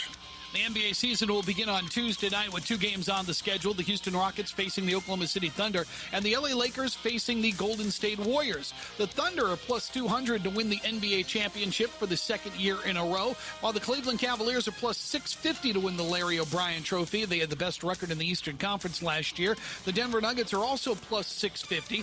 The Knicks, who made the Eastern Conference Finals last year, plus 1,000. The Rockets, who signed Kevin Durant to a 2-year contract extension, are plus 1,400. The Lakers, with LeBron James entering his 23rd season, are plus 1,500 to win this year's championship. Progressive helping veterans drive their lives forward. More info, keysofprogress.com. I'm Tony Desiri with your Visa in Action update on 1010XL. When you need plumbing, septic, or air conditioning service, trust matters. That's why more homeowners in Jacksonville choose Duck Duck Rooter, the area's most trusted service company. We're licensed, insured, and the only master septic contractor in Northeast Florida. From small plumbing repairs to major renovations, septic tank pump outs, drain field installations, and full air conditioning service, we do it all. Call 904-862-6769 or visit duckduckrooter.com. Duck Duck Rooter. When you're stuck, call the Duck. This is Hayes Carline for Atlantic Infinity. If you're shopping for a new ride, you've got to check out Atlantic Infinity. Not only do you get a luxury vehicle, you also get the Atlantic Infinity Promise, free with every new car. That's almost $2,500 in added value just for buying smarter, and you don't have to sweat it out on the lot. Shop in their indoor, climate-controlled showroom. It's cool, comfortable, and hassle-free. They're on Atlantic near St. John's Bluff, or browse anytime at atlanticinfinity.com. Say goodbye to glasses and contacts with customized vision treatments at Bowden Eye & Associates.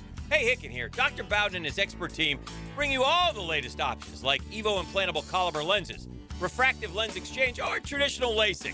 Tailored just for you. Imagine waking up to clear vision. No hassle, no fuss. You ready to see the difference? Call now or visit BowdenEye.com for a free screening. Bowden Eye & Associates, keeping the First Coast focused. DivorceMenOnly.com. This is Kenny Lay of Kenny Lay & Associates. Our firm specializes in representing men in family law. That's all we do. That's our only focus. We can help with all of your family law needs, such as divorce, custody, alimony, and child support. For over a decade, we have helped thousands of men with these types of issues. We even have an appellate division ready to challenge a judge's ruling. If you need a family law attorney, go to DivorceMenOnly.com. DivorceMenOnly.com. Offices, Jacksonville. Hey Jacksonville, Lauren Brooks here for Big Chief Tire. Right now, you can get 6-month financing through the CFNA credit card and $50 off your first purchase when you sign up. It's a smart way to handle big vehicle needs like new tires, brakes, or repairs without the upfront cost. With no interest for 6 months, there's never been a better time to schedule. Visit WeKeepJacksRollin.com or call 904-932-0950 today. Big Chief Tire keeps Jacks rolling. Do you know what employees say is their #1 perk at work? Extra PTO? Nope. Gym memberships? Guess again. It's free lunch. And what's the best way to order food for work? Easy Cater, a food tool built for the modern workplace. With online ordering from a huge variety of restaurants for any group size, tools to meet dietary needs and stay on budget, employee meal programs, and more. All on one platform. So perk up your workplace with Easy Cater. Order now at easycater.com. Universal Roof and Contracting presents the Offensive Player of the Game. Universal Roof and Contracting. The difference is universal. Travis Hunter played his heart out on Sunday. The rookie sensation tallied 101 yards on 8 receptions to go along with the touchdown, which was his first as a pro. Numbers like this may give the first-round pick confidence moving forward for the Teal and Black this season. And he's your Universal Roof and Contracting Offensive Player of the Game. Homeowners, storms don't wait, so why should you? Protect your home and your wallet with Universal Roof and Contracting. Save up to 20% on roof replacements and repairs now through September 30th. Financing is available with payments as low as $115. Call 855-ROOF-HELP for your free inspection. Universal Roof and Contracting, protecting your home, building your trust. License number CCC 057165, CBC 1258484. UniversalRoof.com. 1010XL, presented by Farah and Farah, exclusive injury law firm of the Jacksonville Jaguars. Focused, fueled, fearless, Farah. In game for the LCS, and there goes Ohtani. Shohei lighting up the highlights already. Oh my goodness! Shohei Ohtani! Wow! Up and over the roof! Ohtani, did he? Ohtani! Ohtani has done it again! His third home run! It's a Best Bet Monday on The Frangie Show with fantastic locations in Jacksonville, Orange Park, and St. Augustine. It's Best Bet. He's the best athlete on the planet. I mean, I wasn't watching it live. I'm not a baseball guy, as you guys know. But what Shohei Ohtani has become, it's beyond remarkable. What'd you think? Best single game performance in baseball history. I would put up there as one of the best single game performances in sports history. 10 strikeouts, 100-mile-an-hour fastball, 3 home runs, including one that left the stadium. Some great Instagram videos from fans in the outfield, how just that ball flies over them into the deal. Dodgers the favorite for the World Series, no matter who they play. Yeah, Game 7 tonight in Toronto, JJ. Who do you like? It's actually, I mean, we've been back and forth in this entire series. You know, they dropped the first 2 games and they win a couple. I've been going with Toronto the last few days. I'm gonna stick with them. But I think like Ryan said, whoever wins, I think the Dodgers in 5 or 6. I'm going with Seattle tonight because Vladimir Guerrero walked into the stadium today with an Austin Matthews jersey on, whose career is 0-whatever in Game 7s in the Maple Leafs. Toronto fans are going nuts that he just jinxed it. So. That's hilarious. Ryan, tell us what's coming up in the Times Union. Well, we're sort of looking ahead to Georgia, Florida here over the weekend. We'll have some Jaguar stuff, some trade stuff. And just real quick, me and Gary Smits were down at Atlantic Sun Basketball Media Day at the Hyatt today. Great catching up with Bobby Kennan and some of the other coaches, North Florida, JU. So talked about a bunch of different things. We're 2 of 3 reporters there, so we had our run of the place. And they're happy to have us, plus the cookies were good. Nice. And yeah, it's going to be awesome having college basketball back. Great night in the NFL tonight. Yeah. I can't wait. You guys will have to tell me how the ALCS goes because I'll be locked in on Bucks Lions at 7. Texans, Seahawks at 10. So big night for the Jaguars in that nightcap. But let's start with Tampa Bay at Detroit. First one to 38 wins the game. I think, yeah, that's a pretty good guess. I think these teams could play again later. Looks like they have Evans back, but Godwin and Irving are out. That didn't matter last week. Have they said anything about Ibuka yet? The inactives are out. They are. Have a second. Oh, that's a good point. I didn't see them there, but. Well, he must be active then, yeah. The Lions show that you can lose your coordinators, but if you have the head man who sets the entire pulse, you can pick up where you left off.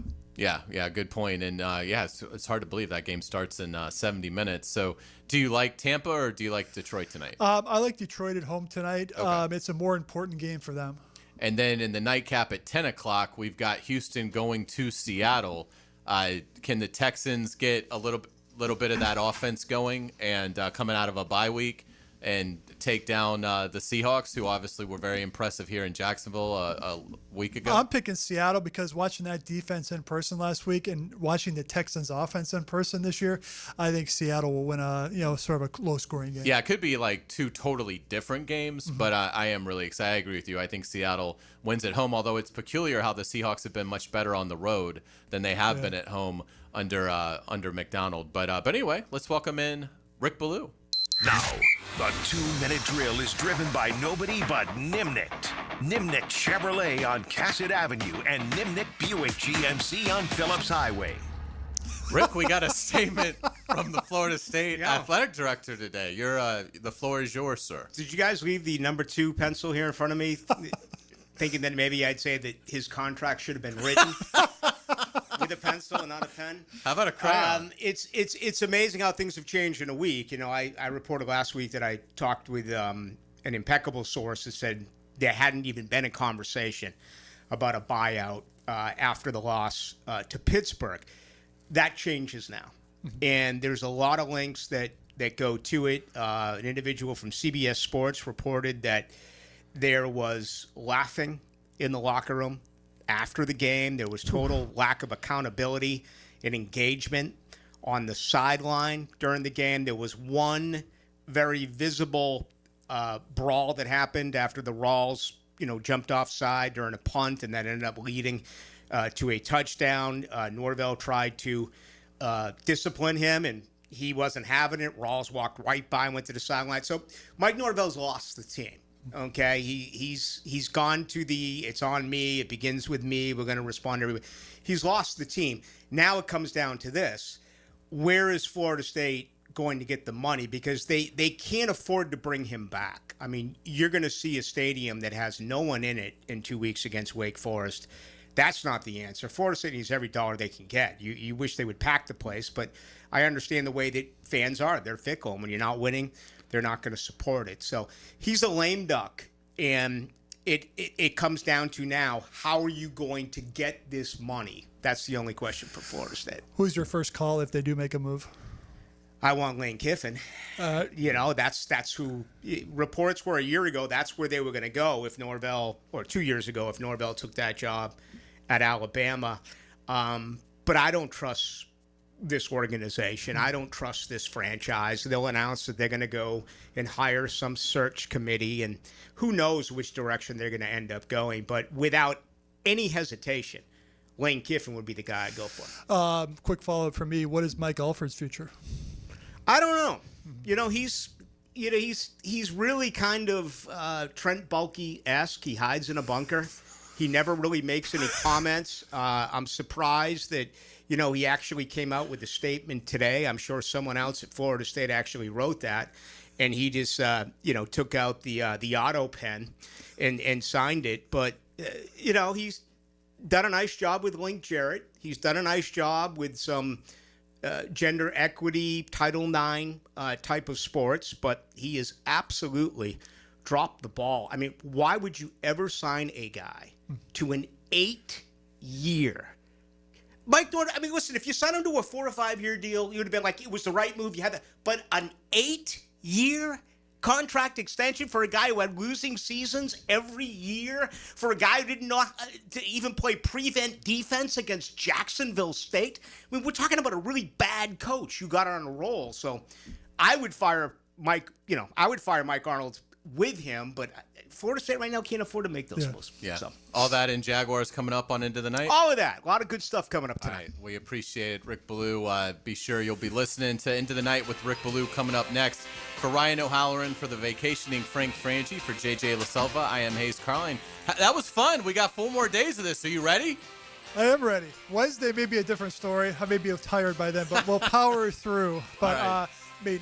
Tell you what, this is a great week to be talking sports in Jacksonville. Without a doubt. We certainly appreciate you guys listening again. Stay with us. Into the Night with Rick Ballou is up next. You're listening to 1010XL, 92.5 FM.